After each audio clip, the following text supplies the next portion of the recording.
వచ్చాను. పెద్ద ఏం తెలియకుండానే యాక్టింగ్ చేసేసాము. మ్మ్. ఎడిటింగ్ అయిన తర్వాత తెలిసింది ఏంటంటే ఓకే పర్వాలేదు వీడు ఆర్టిస్ట్ అన్నట్టుగా. ఓకే, బట్ అదే ఫస్ట్ కదా అదే మీరు డెబ్యూ, చేయడం అదే అయితే. డెబ్యూ. Yeah, okay. సో మీ ఫస్ట్ మూవీ ఆరుగురు పతివ్రతలు ఆరుగురు అదేనా సార్? పతివ్రతలు. అంటే మీరు ఇండస్ట్రీకి పరిచయం అయింది దాంతోనే. అంతకుముందు టెలివిజన్ షోస్ కానీ వేరేవేం చేయలేదు? అంతకుముందు అంటే మాకు తెలిసిన ఒక ఫార్ కజిన్ ఒక టెలివిజన్కి అని చెప్పి ఒక పైలట్ చేశారు. ఐ థింక్ 2 days అంత షూట్ చేసాము. బట్ తర్వాత ఆ ఛానల్ అంత క్లిక్ అవ్వలేదు. That's channel call విస్సా. ఓకే. అది లాంచ్ అయ్యే ముందు దాని గురించి చేశారు. బట్ అది నెవర్ కేమ్ అవుట్, మెటీరియలైజ్ అవ్వలేదు మూవీ, అది ఆ Okay. ప్రాజెక్ట్. ఆరుగురు పతివ్రతల మూవీ అంటే ఇప్పుడు ఇన్నిసార్లు తలుచుకుంటున్నాం కానీ అప్పట్లో బ్లాక్ బస్టర్ ఏం కాదు కదా, అది అంత హిట్ కాదు. అంటే బ్లాక్ బస్టర్ కాదు కానీ very famous movie, okay. Controversial movie అయింది.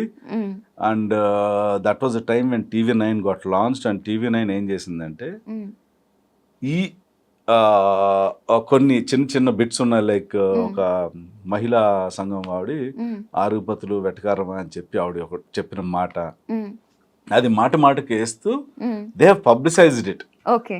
బట్ అప్పుడు వచ్చిన ఆరుగుపతులు ఏదంటే ఒక 10-15 years అహెడ్ వచ్చేసింది కథ. అవును అవును. అదే కాదు ఇప్పుడు వచ్చుంటే ఇప్పుడు సూపర్ హిట్. వచ్చుంటే సూపర్ హిట్.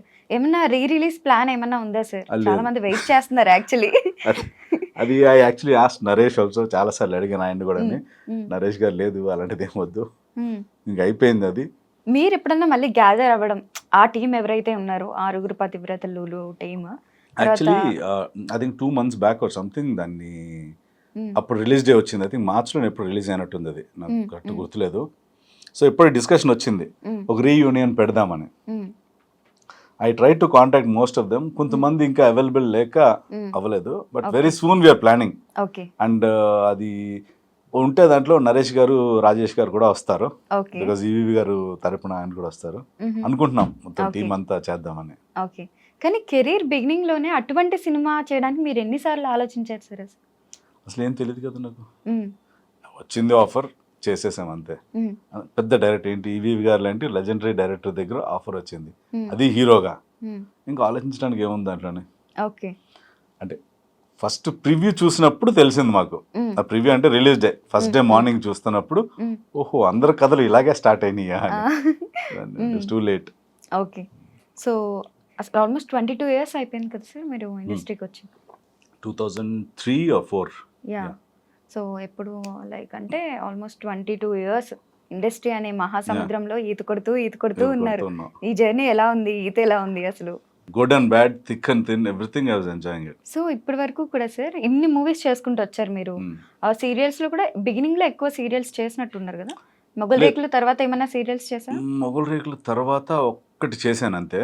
ఓకే. మొగల్ రేకుల ముందు ఒక 2 చేసాం, తర్వాత అన్ని ఫిల్మ్సే. ఎప్పుడు ఫిల్మ్స్. ఇన్ని ఫిల్మ్స్ చేసినా కానీ మళ్ళీ అందరూ సెల్వా దగ్గరికే వెళ్తారు. అవును, మొగల్ రేకులు సెల్వా.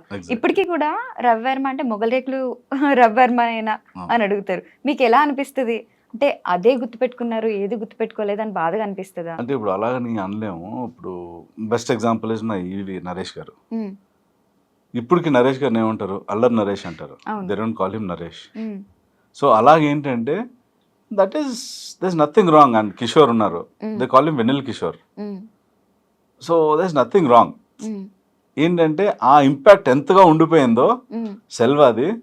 సో ఇప్పటికి people never call me with my name, most of them Selva garu కదా, మీరు సెల్వా గారు కదా, నాటికల్లో చేస్తారు కదా, ఇది ఉండేది ఫస్ట్. నేను తర్వాత చాలా సినిమాలు చేశాను రా బాబు అని చెప్పుకోవాలి. అంటే ఇంకా అది రిజిస్టర్ అయిపోయింది వాళ్ళకి ఎక్కువగా. సెల్వా క్యారెక్టర్ కూడా ఫస్ట్ వేరే వాళ్ళు చేశారు కదా, వేరే అబ్బాయి చేశారు. తర్వాత his actual name is also Selva. Continue చేశారు. అవును.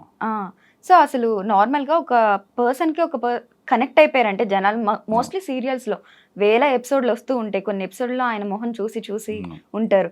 ఆ ప్లేస్ లో వేరొకరిని రీప్లేస్ చేయాలంటే అసలు అబ్బా వేరొకరు వచ్చారేంటని మ్యాచ్ చేయలేరు. అది 1 month కొంచెం టైం పట్టింది, but thanks to Manjula Naidu and Bendu Naidu garu. మీకేం టఫ్ అనిపించలేదా ఆ టైంలో? I'm an artist, so anything I will do. అప్పుడు ఆలోచించారా మీరు? బట్ ఏంటంటే ఇట్స్ లైక్ అంటే we're like water. So how the director moulds us into a glass jar, వాళ్ళు ఏ షేప్లో మమ్మల్ని మోల్డ్ చేస్తే ఆ షేప్లో వెళ్ళిపోతాం. ఓకే. సో సార్ మీ పేరు కూడా చాలా పెద్దదనేసి విన్నాం మేము. రవివర్మ అని అందరికీ తెలుసు, అద్దూరి అనేసి అడ్డూర్ ఇస్ ద సర్నేమ్. అది ఏంటంటే రీసెంట్ గా కొంచెం ఈ కన్ఫ్యూజన్ ఎక్కువ అయిపోయిందని చెప్పి రవివర్మ అని యాక్చువల్లీ దేర్ అబౌట్ 5-6 రవివర్మస్. ఆర్టిస్టులు 3 ఉన్నారు. ఇప్పుడు పబ్లిక్ గా ఎక్కువ మందికి తెలిసింది 2, కానీ ఆర్టిస్టులు 3 ఉన్నారు.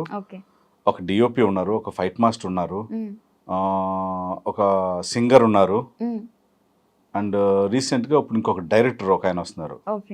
సో ఈ కన్ఫ్యూజన్ అసలు ఎప్పటి నుండి స్టార్ట్ అయింది సార్ ఇద్దరు రవివర్మల మధ్య? నేను అంటే కొన్నాళ్ళు టెలివిజన్లో వెళ్ళిపోయినప్పుడు గొడవ లేదు. What is that other Ravi Varma, he's to do movies and I was mostly into television. మధ్యలో సినిమాలు చేసేవాడిని. మళ్ళీ బ్యాక్ టు మూవీస్ వచ్చినప్పుడు స్టార్ట్ అయింది అప్పటి నుంచి. సో ఓకే, ఇప్పటికీ కూడా గూగుల్లో రవివర్మ అని కొట్టగానే కొన్ని మీవి కొన్ని ఆయనవి మూవీస్ కూడా మిక్స్ అండ్ మ్యాచ్ అయిపోతాయి అనమాట. ఎవరేం చేశారు అర్థం కాదు. సినిమా ఓపెన్ చేసి చూస్తే కానీ ఎవరేంటో అర్థం కాదు, అంత మిక్స్ అండ్ మ్యాచ్ అయింది. సో అంటే దీని వల్ల ఏదైనా ప్రాబ్లమ్స్ వచ్చాయా? ఉంటాయి, టెక్నికల్లీ దీనివల్ల చాలా ప్రాబ్లమ్స్ ఉంటాయి.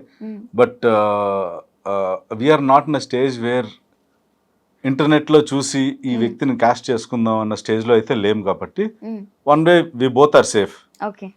వాళ్ళు అంటే డైరెక్టర్ ఆల్రెడీ ఒక క్యారెక్టర్ని ఊహించుకుంటాడు, ఈ వ్యక్తితో ఇలాంటి క్యారెక్టర్ చేద్దాం. సో ఆ వ్యక్తి ఎవరు ఉన్నది డైరెక్టర్ తెలుసు కాబట్టి పర్వాలేదు. కొత్తగా వచ్చి సరే నేను ఒక విలన్ ఎవరు ఉంటారా చూస్ చేసుకుందాము అంటే ఈ రవివర్మ ఎవరో తెలియని వాళ్ళకైతే ఇబ్బందే. బట్ నాకేంటంటే fortunately most of the directors know me. Maybe వాళ్ళ ప్రాజెక్ట్లో చేసినా చేయకపోయినా దే ఆల్ నో మీ కాబట్టి అనుకున్నా ఏమో మరి. ఓకే, ఇంతకు ముందు ఎప్పుడైనా ఇటువంటి ప్రాబ్లం అయిందంటే ఆయన అనుకుని మిమ్మల్ని కాంటాక్ట్ అవ్వడం కానీ? అవి జరిగినాయి there few projects which happen like that. So తను అనుకుని నన్ను కాంటాక్ట్ చేయడం, నన్ను అనుకుని తను కాంటాక్ట్ చేయడం. ఒక్కసారి ఇంకా తప్పనిసరి పరిస్థితిలో వేరే ఆర్టిస్ట్ లేక, ఫర్ ఎగ్జాంపుల్ నన్ను అనుకుని తన ఫోన్ చేశారు, షూటింగ్ లొకేషన్కి వెళ్ళిపోయిన తర్వాత నేను అవైలబుల్ లేకపోతే so obviously they have gone through ఆయనతో చేశారు. అలా కొన్ని సినిమాలు జరిగినాయి, నాకు కొన్ని జరిగినాయి అలాగా. సో ఇద్దరికి జరిగినాయి. అది కైండ్ ఆఫ్ అడ్వాంటేజ్ కూడా ఉండొచ్చు కదా? Advantage and disadvantage both. Yeah true, ఒకరికి పోయింది ఇంకొకరికి వచ్చింది. బట్ ఏంటంటే హ్యాపీ అట్లీస్ట్ ఇద్దరు ఒకరు చేసాం కదా, ఇంకో 3 వ్యక్తికి వెళ్ళలేదు కదా అని మేము నవ్వుకుంటూ ఉంటాం. అప్పుడు ఫ్రీక్వెంట్ గా కాల్స్ కూడా మీకు అలా అవుతుంటాయి అనుకుంటా చాలా. అంటే ఇంకోటి ఏంటంటే funniest thing, we both are born in the same year, same month, just few days difference అన్నమాట.